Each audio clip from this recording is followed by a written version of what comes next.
ഈ കളിമൺ റിങ്ങുകളെ കുറിച്ച് നമുക്ക് ഉണ്ണികൃഷ്ണൻ ചേട്ടൻ പറഞ്ഞു തരും. ചേട്ടാ, നമ്മള് കളിമൺ റിങ്ങും അതുപോലെ മറ്റ് റിങ്ങുകളും തമ്മിലുള്ള ആ ഒരു മെയിൻ ഡിഫറൻസ് എന്താ?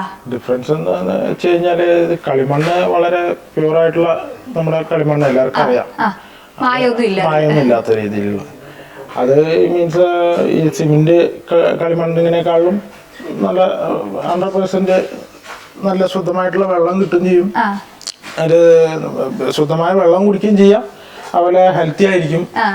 അതാണ് അതിന്റെ മെയിൻ ആയിട്ടുള്ളൊരു ഗുണം എന്ന് വെച്ചാൽ. ഈ സിമന്റ് റിംഗ് ഒക്കെ വരുന്ന സമയത്ത് അതില് മറ്റ് പാർട്ടിക്കിൾസ് വരുന്ന പോലെയല്ല, കളിമൺ റിംഗ് ആവുമ്പോൾ നമ്മൾ ശുദ്ധമായതുകൊണ്ട് തന്നെ നല്ല പ്യുവർ ആയിട്ടുള്ള വെള്ളം കുടിക്കാനൊക്കെ നമ്മൾ എടുക്കുന്ന സമയത്ത് നമുക്ക് കളിമൺ റിംഗ് ആവുമ്പോൾ കുറച്ചുകൂടി ശുദ്ധമായിട്ടുള്ള ജലം കിട്ടും. വെള്ളം കുടിച്ചു നോക്കിയാൽ തന്നെ ഇപ്പൊ നമ്മള് ഫ്രിഡ്ജിൽ വെച്ചിട്ടുള്ള വെള്ളം മീൻസ് അങ്ങനെയല്ല, അതിനേക്കാളും ഒരു തണുത്ത കളിമൺ പാത്രത്തിലൊക്കെ വെള്ളം ഇരിക്കുന്നൊക്കെ അറിയാലോ, അതുപോലത്തെ കുടിച്ചു നോക്കിയവർക്ക് അറിയാം അതിന്റെ ഗുണം എന്താന്നുള്ളത്. അത് കുടിച്ചാലേ അറിയാം, അതിന്റെ എഫക്ട് അറിയാൻ പറ്റുള്ളൂ.